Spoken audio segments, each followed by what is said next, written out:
Pamiarsa krama ngaptiang penutupan TPA Suwung mangde ketureksain malih sadurung mesin pembangkit listrik tenaga sampah PLTSA memarki ring pengerau sase sabarawe mangkin produksi lu ring Kabupaten Badung dahat nincap.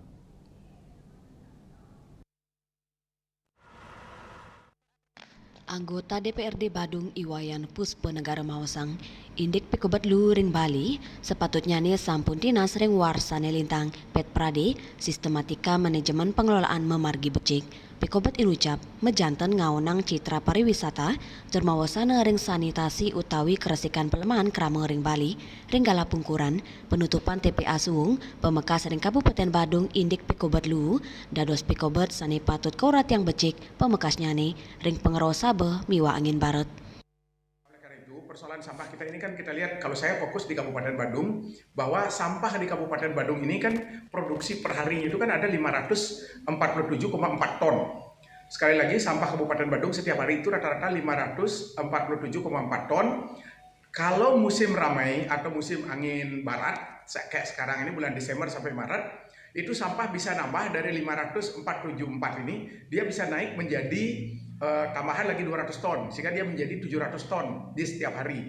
Nah ini mau dibawa kemana? Kalau ketentuan atau sistem yang dibangun selama ini bahwa sampah yang dikeluarkan dari rumah tangga bisa dikelola berbasis sumber, kemudian sampah-sampah lainnya seperti misalnya sampah pariwisata dari pelaku hotel, restoran, bar, pub, kafe, eatery dan sebagainya, mereka kan punya pengelolaan sendiri. Nah yang menjadi persoalan adalah sampah kiriman yang datang di bibir pantai yang sesungguhnya itu adalah kewenangan provinsi. Jadi setiap hari itu ada 200 ton atau rata-rata dalam keadaan tidak musim angin barat itu 20 ton setiap hari. Kemudian sampah sungai yang juga sebenarnya bukan merupakan kewenangan kabupaten tapi dia adalah kewenangan BWS, Balai Wilayah Sungai Bali Pedida. Ini kalau kita total setiap hari dalam keadaan musim normal 15 ton di sungai, 20 ton di pantai, berarti itu ada 35 ton setiap hari yang harus dikelola dan ini sangat sulit kalau dilakukan pemisahan atau pemilahan sangat sulit karena komposisinya yang sangat beragam dan variannya begitu tinggi.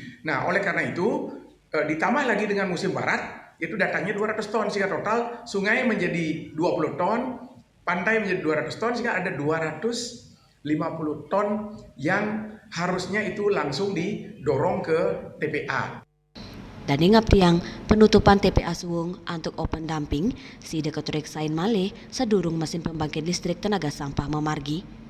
Nah, oleh karena itu sebelum PISEL pembangkit listrik tenaga sampah ini menyerap sampah tersebut, ya kami berharap Pak Gubernur arif dan bijaksana untuk tetap memberikan ruang dulu sampai PISEL ini beroperasi, kemudian boleh TPA Suwung ditutup secara total sehingga dari perspektif sanitasi, perspektif lingkungan kita bisa menyelesaikan persoalan sampah ini dengan baik. Artayo, Bali TV.